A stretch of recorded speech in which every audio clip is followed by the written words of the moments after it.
Hello, hello. Are you Hi. surviving the heat? It's funny you say that, Jen. I was just changing my mini split in my office Mhm. between heat and air condition because my spot gets so extreme and I was just like, Yeah, it's so hot up here. yeah. So putting on the AC. What about you? What's the temperature like in your area? Well, yesterday it was 105. The Like previous for Fri real or just how it feels? No, for real, for Oh my real. gosh. And Okay. then previous that on Friday, I went out to Palm Springs with my mom and it was 120.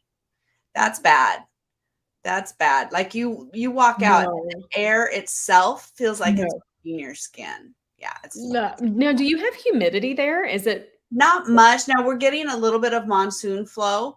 So Yeah. like if you look at the mountains and we're at the base of the mountains, there's thunderheads that are building up. So like yesterday it was like Mm. 24%, which is a lot for us. Usually we're like 5 to 10%. I could feel that you can feel the 24% difference when it's that hot. It Oh my feels good. gosh. Yeah. So we have really bad humidity here, Yeah. but we don't get that bad of temperatures. Yeah. Yeah. I will say though, 90 is not bad when it's dry. If you're in the Right. shade, 90 can Right. be pretty comfortable. Right. In the sun, yeah. And then once you get over like 105, it's just so crazy miserable. I feel so bad for the people who work outside or have to be outside or delivery drivers because your Yep. car doesn't stay cool. And it's Well, they're just not doing anything in your area right now, Jen, where you have to do like electricity turn off things. not so far not. And we had a couple fires a couple weeks ago and we're okay with that. I haven't heard anything about the power surging. A lot of times when it gets super hot, they have to like do brownouts or rotating blackouts or something. Right. We're Right. lucky we're on the same grid as the hospital, so Yeah, we you are do. exempt from Yeah. the rolling blackout things, but sometimes people will hit a transformer or a transformer will blow or something like that'll happen and we'll still lose power, which is crazy because then you've got to go somewhere That cold. is And we have awful. cats. So it's not like we can all just go hang out at the library because we got to take the cats with us because when it's that hot, you don't Yeah, want to leave them at your house. So Jen. I know. I sure do love my friends that live in California, but I'm not quite sure that I will I would ever Come make visit when it's not July or Yeah. August, and then you Yes, I'll visit, but I won't stay. yeah, yeah. Oh my goodness. Well, no, I've been over here. Honestly, you asked the temperature, and I thought it's been a couple days since I've gone outside.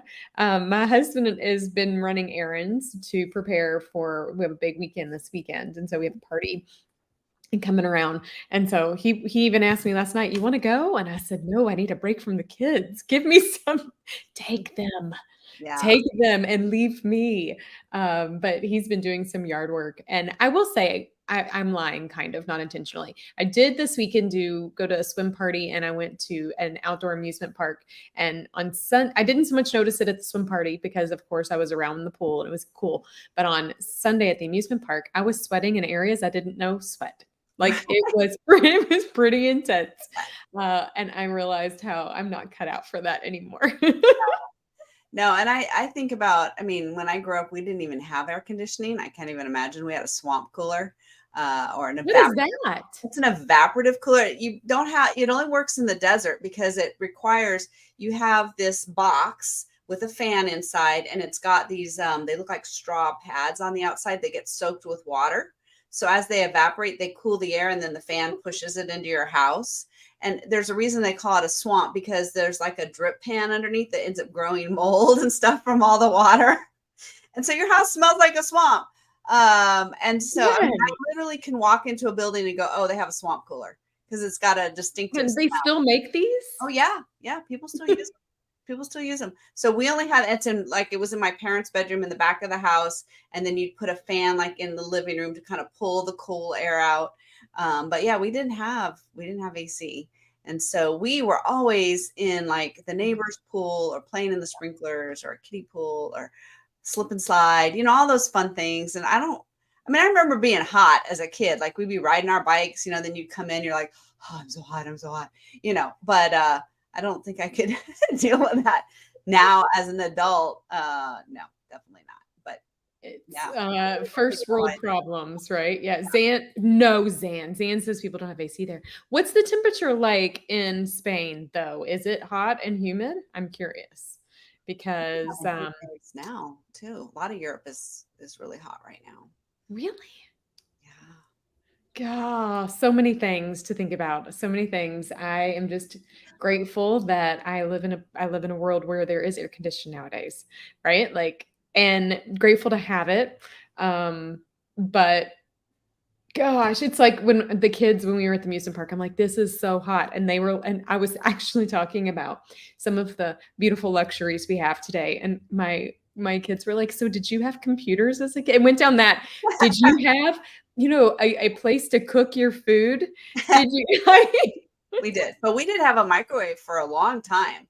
I remember we didn't have a dishwasher for a long time. I remember getting those things probably late elementary school. Oh my gosh. I think my kids will grow up now and their kids will say, we'll ask them questions like, did you really have a time where you had to vacuum the floor and the robot didn't? Right. Yeah. Yes, I remember that. Yeah. It'll be interesting to see what the next generation. It's true though, and as you all know, I had done my Laura Ingalls Wilder trip, and part of what made her books so interesting was that she was really on this cusp of change. She was sort of the end of the frontier prairie, and then she lived through lots and lots of change because she died in 1957.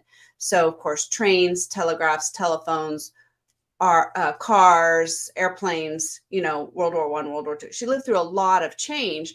And I used to think about that at the time. And then I think actually the rate of change with technology is more quickly now. And so we have probably actually lived through more technological change than she has, and I think about that occasionally, one phone in our house stuck to the wall with a really long cord, no answering machine, no call waiting. I mean, all that stuff didn't I happen remember that. in well into high school. And you had 3 channels on TV. You had to watch something when it was on. And Right. if you And missed an episode, you had to wait till it was a rerun, right? You couldn't just find it somewhere else. So, I mean, you're saying with movies, if you missed the movie at the movie theater, unless it ended up on the Sunday night movie special, you were never going to see it again. So, those things seem really strange now, right? But It does. It does, but I mean, I think it's the compound and evolution of the technology world and of growth and of progress, and actually unintentionally parallels to what we're talking about today. Because I think years ago, when people would launch a book, you would only do it. And I say years ago, maybe not even that long ago, years ago, pre-COVID, you would have a book launch at a bookstore or at a restaurant or at a community center within a business. But COVID, the pandemic, changed a lot of things for people. And it actually opened our eyes to other ways of launching, and the whole virtual book launch journey unfolded and is continuing to grow and allows us to kind of reach people in lots of different ways. So it'll be funny. I think authors will probably in the future will look back and go, you mean you really got together and had a piece of cake and like a champagne toast? Yes, we did. Thanks for well, asking. and I think what's so interesting too is that the self-publishing, the advent of that has really pushed the technology in publishing. I've been reading Laura Ingalls Wilder's original manuscript, Pioneer Girl, which was never published. And South Dakota Press put together, the Historical Society put together an annotated version of the manuscript.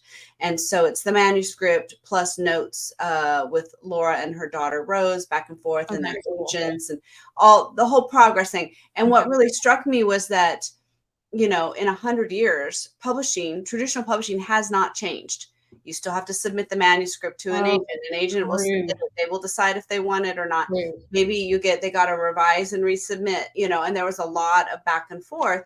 Now that original manuscript ended up being the source material for all of her other books. But I keep thinking that without, as much as sometimes Amazon irritates us, their advent of the Kindle and opening up KDP and allowing anybody to put things on their platform for publication, that opened up the self-publishing world. And that allowed all sorts of innovation that would not have happened if it was just up to traditional publishing.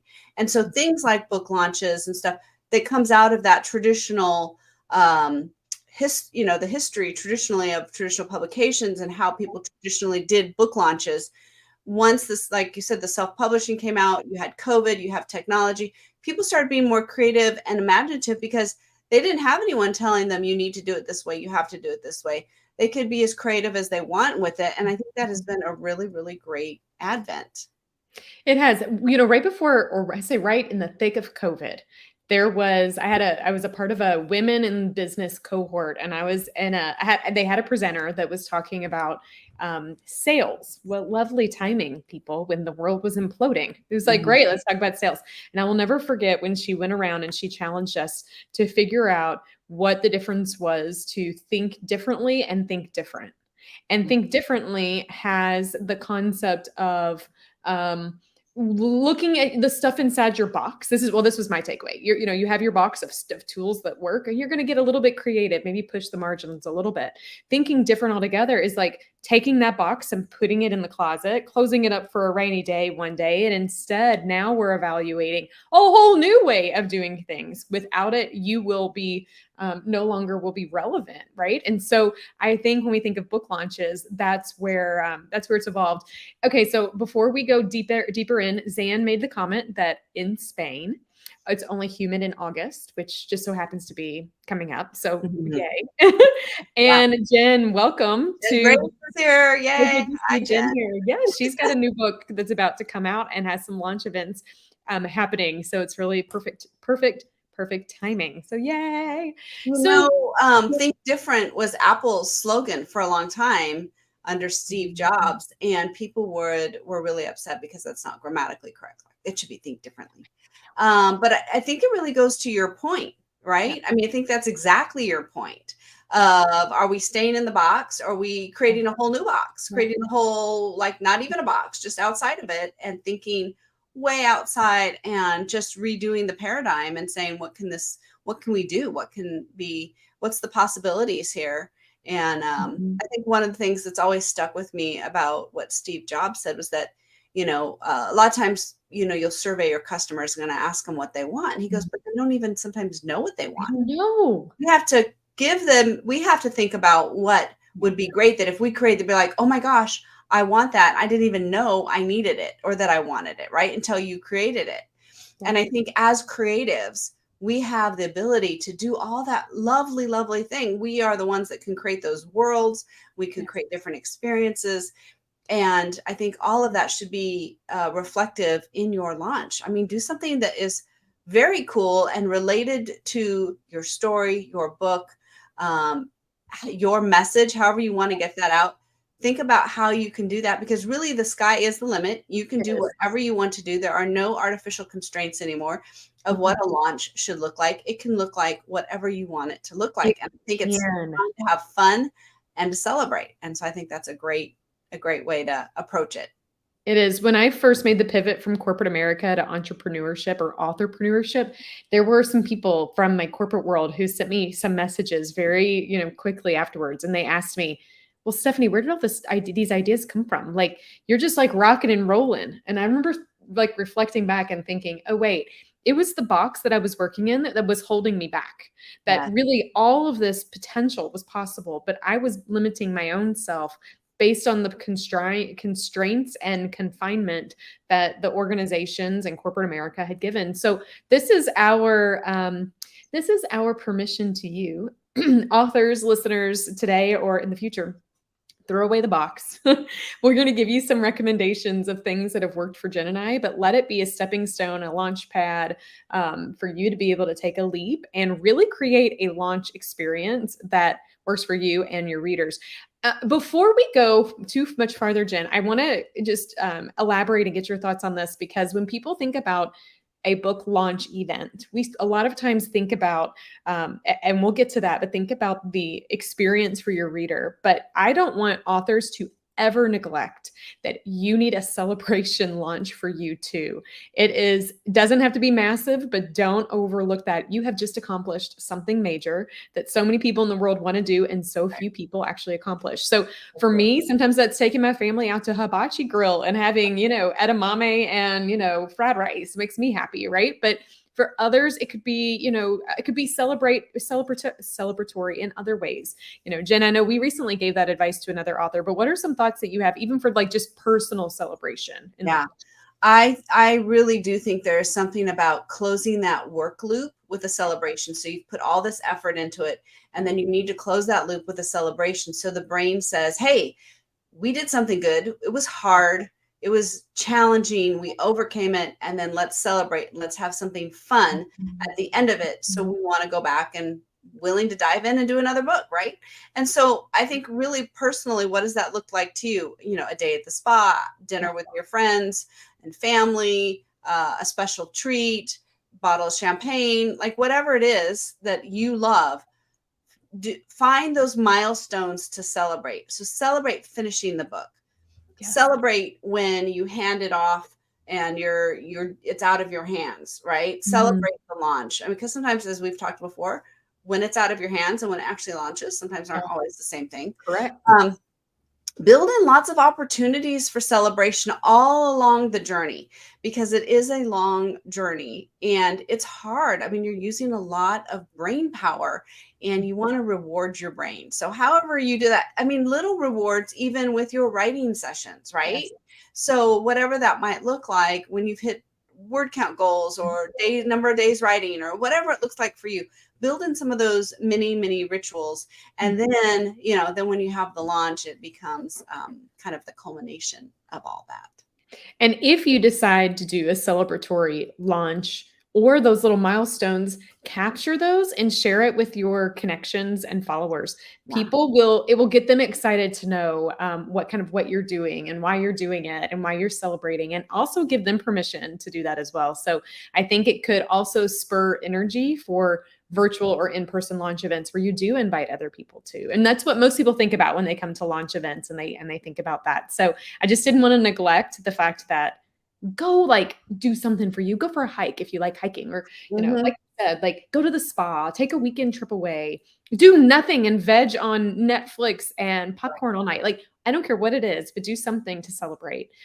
Then you can focus on the actual launch, which is really meant to be that pivotal moment where you tell the world, you preach from the rooftops that the book is available. And then you're allowing your potential readers and clients, current readers and current clients, collaborators, what have you, to join in the fun and celebrate alongside you. So I've seen beautiful in-person and virtual. And I think last time, Jen, you mentioned you've only done virtual. Am I correct? It's true. Only virtual. It's true. So prior to COVID, when my first book came out, I'll tell you a little bit about the in-person ones that I've done and that I've helped other authors do, just to get some ideas, and we'll pivot to the virtual. So my first book came out in 2018. And what I did was I actually asked my launch team, which consisted of about 150, 200 people, give or take, that had said yes, that they wanted to know more about my book and be a part of the celebration journey. I asked them, who did they know, and where would they think a launch would be fun at? And what I walked away was 3 experiences that people connected me with and that I actually coordinated. Now, in retrospect, I did them all in a month, which was insane. I had a virtual launch too. I'll talk about that in a second. I would have probably dripped them over a couple of months. However, I was excited. And so I ran. And so the first one that I did was at a park. So there's a nearby park where we live. And my first book was really about kind of embracing moments. And so I really wanted there to be something family friendly where people could come and play in the water park. And the thread with all of them was I had the lady that did our wedding cake made different cakes for each of the launch events that aligned with the book cover. So that was fun. A lot of family and friends came to that event. We did have a semi-tornado experience close by. I do remember that. But that was fun. It was very low key. The second one was at a restaurant that a friend of mine actually worked at and was a manager at. So it was a pizza joint. So we had a opportunity for people to come and eat pizza. It was a different part of town. So you have to know that I was understanding my readers. My readers were not a corporate audience. They were family friendly and wanted that personal connection. So I didn't even know that they had a room that I could borrow at no charge because my friend was the manager there. And I did book signings and I had people who were coming from all over the city there. My third one though was my favorite. And it was not that I didn't like the other two, but I really liked this one because it's experiential. Yeah. So my book, Color Today Pretty, is about, it was about color and fun. And there was a local store that allowed you to create experiential painting stuff. And they took my logo and my brand and my book and created stencil designs that aligned with it, but on little wood blocks. And I invited kids to come and make a block, get a piece of cake, and buy books. So that was a ton of fun in 3 different ways that we kind of launched it to reach my audience. Although I have worked with authors who've done corporate ones where they really focus specifically on inviting business owners and entrepreneurs in the area to come to an event, or doing it at a bookstore and a book signing space, doing one event where they've just invited everybody to come and have dinner with them. So there's different ways that people have navigated the in-person ones. And I really walk away with realizing, just like you had said earlier, you got to know your audience. What do they want? What do they need? And realize the local or the in-person are going to be local to wherever it's at, right? So if you have a following in your community, that might make sense. If you don't, but maybe another community, you might consider doing something there. I don't know, Jen, what are some of your thoughts? I love how you tied it in though with the theme of your book, which is really important. That experiential, right? The enjoying the moment, embracing what's going on in your day and your daily life. So having it in a park where kids could come and play and families could be together, having the little craft thing where they could make a craft. I mean, I think all of that, those are great things to think about. And in nonfiction, it's nice and easy to kind of pull some of those themes out and say, how could I reflect that in kind of the real world? And I think that's a fantastic way to go. And I love that. I think, again, and this is sort of the difference between fiction and nonfiction too, right? And whether or not your book is more local, you do a lot of local speaking and you have a lot of that around too. So consider all of those things as you are going through. For, of course, my virtual, this is pretty terrible. My nonfiction book, I never really launched. I just sort of put it out there. I know, isn't that terrible? We can relaunch it. I know, actually, you and I have talked about that. Maybe we need to do it like a relaunch of that. So that would probably be true. I would say this is the thing also to remember is don't, and this is what happened with my nonfiction book. I was so busy and I had a lot of things going on. If I had waited till I could launch it, who knows when that would have been, right? Sure. So don't feel like if life is crazy and you're like, I don't know if I can pull this together, put your book out there anyways. You can do a launch party whenever, you really can. Absolutely. You can do it whenever it makes the most sense for you and your life. And so feel free to do that. But with my fiction books, a couple of things that I have done, a couple times I've been with a group of authors who've had books launching either around the same time or around a similar theme. And used to work better on Facebook, but we'd have Facebook parties and we would, people would come and ask us questions and we'd each take turns talking about our books and things. And we'd give away prizes and do drawings and that kind of stuff. And those used to work a lot better. Facebook, because their algorithm has changed, they don't show them as well. But if you have a nice group of people following you on Facebook or a lot of friends or a Facebook group, that can be a great way to do that. That's kind of a fun thing to do. I do know in the nonfiction sphere, during COVID, there was a gal who did a Zoom launch. And I think she set it up maybe through Eventbrite, but you had to pay like 99 cents to get her ebook. And that was kind of your ticket for getting into the Zoom. That's cool. And so that was part of the link. And then you would get the link once you bought your ebook and you got it, it would go to that. And then she did kind of a Q&A and ask questions and kind of very much things you might see at an in-person signing. But, and she was quite a subject matter expert. So it was totally worth it to be able to come and ask her questions and have things like that. So that can work really well for nonfiction. And lately my strategy is I do a series of emails running up to my launch, talking about the different characters in my book, kind of a very much a behind the scenes. If you think of like the CDs that had like the director's cuts and the Mhm. behind the Oh, scenes. I love those. So I would talk about the characters, how I got inspired to write this book. There's usually a particular theme. Most of my books are set locally, so I actually go to the sites That's and cool. show video of, hey, this That's is cool. where this thing took place, this scene took place here, and show all of that. And so that kind of builds some excitement. Yeah. People love to know, why, how did you get inspired, or what is that person Mhm. like? Or that way they really get a flavor for what the book is like before it comes out. So that tends to be, what I do now for the most part. And also when you're launching more books, I've got whatever, 17. Not all of them have really gotten into it. Whatever, 17. Because, and we talked about this in earlier in the seasons, different books, you might Yeah. have a different launch strategy. It's one thing to launch a new series. You might want to do a bigger bang versus a book kind of in the middle of the series, might not get as much attention. And certainly when you're closing out a series, there are people that only read books when the series is complete. Mhm. Definitely want to emphasize the fact that this series is now complete. And so I think there can be some fun ways to do that. But certainly, even in fiction, you could have, a location, you could have a theme if you think of like themed parties, costumes, depending on all the different things that you're doing. You think about people who do cosplay, all that kind of Yep. stuff. There's lots of ways to be fun and creative with that, whether you do it online or in Or person. yeah, you could do, I've seen people do, like, a signature drink during the launch party and Right? virtually, so they like even for Yes. virtual ones, so they send out what the drink is and everybody has it to Love the toast. recipe. Yeah. Yeah, or a recipe. I've seen other people do, where they're sending out kind of like a cookbook before or what have you.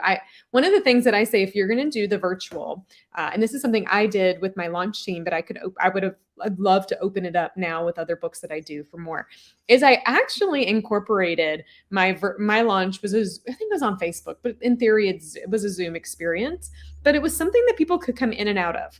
So it was like I did a little spiel in the beginning, and then if people wanted to buy a book, I actually had my husband who was managing the chat, and he literally was processing payments, and I was signing and packaging books for people. So it was like I Awesome. was signing Yes. and That's a really fun way to do it, and even if you don't do it even within a party, you can always shoot a little video of yeah, you signing a book to exactly. someone, packaging it, sending it off, and then shooting them the email. Exactly. Like it's very much like a fun way of almost being in person, but not quite. Yeah, I mean, you it always just want a video of it someone was signing a book fun. to you, right? It That's was kind of really fun, and it got very emotional for me, so there were times that, like, I was literally saying, "Okay, so Jennifer, yours is ready, it's going out tomorrow," whatever. One other idea I wanted to just kind of leave y'all with as you're thinking about your launch is know, as much as it is about, like, your current readers and the potential readers and what they need, also know what you want the book to do for you, and so, I'm doing a launch on the book that I released back in April. So this is proof. Like I launched it at an event, but I'm doing a launch in September, the week after the first day of fall, which is in alignment with my book on the life cycles and plant cycles and stuff. But I'm doing it at a little restaurant in a town, a couple like 30 minutes or so for me, called the Evergreen, which also aligns with my book's topic. Mhm. Now my books are actually in their store, so that has relevance. But we're gonna do it. It's a little cafe, and so we're gonna do a book reading, meet the author, book signing during lunch. But then I've also created a experiential creative therapy, which is a part of kind of what I do to integrate. And so we're going to be making resin jewelry and ink, alcohol ink, flower, jewelry, little bowls, and all this stuff, right? And it's as much fills me up as it is about knowing like how can I lift the message from the page for my readers, but it's also kind of like a pipeline for additional work and stuff that we do. And so I want you to be thinking about that in the future as well. Zan says her second book is set in Spain. That's awesome. So those are great ideas. And yeah, thinking about different locations, right? You can have multiple launches in multiple locations. Don't think of the word launch as like the starting point and you can't go backwards. It's an anytime kind of journey for you. And then she also shared that, yeah, about using book plates. So that's another idea. I know some authors who do book plates, and they have stickers prepared that they can integrate to that make them easier. So there's no should-haves around here, Zan. It's what you can in the future. So don't get hung up or stressed out about any of that. Exactly. Any last parting thoughts, Jen? This was a really good chat on I the think different ways to. just celebrate. And I love the idea that you really can do this at any time. You You can. don't have to, if you're like, oh man, I should have done this or I should have done that. It's okay. Really. You can do it another time and really just be creative and enjoy it and have fun and celebrate. And that is really the whole point, because you accomplished something great and the people around you want to celebrate that with you. They do. Don't neglect that celebration. So this concludes this 4-week series on book launching. I hope you found it really helpful. And next month, we're diving into self-publishing insights. I'm really pumped about this one because it is a growing space in the publishing world. And Jen and I both have navigated other forms of publishing as well as indie publishing. And so we're pumped to come together and do a sharing of the minds on all things self-publishing. Jen, any parting words? Are you ready to blast off? Well, this is a reminder that authors, you have power, your words have power, and your message has power. And so we will encourage you to come here each week as we take that message to the page and beyond, as you launch your wonderful message out into the world and learn all about editing and publishing here with us. Yes, we'll see you next week. Bye, guys. Bye-bye.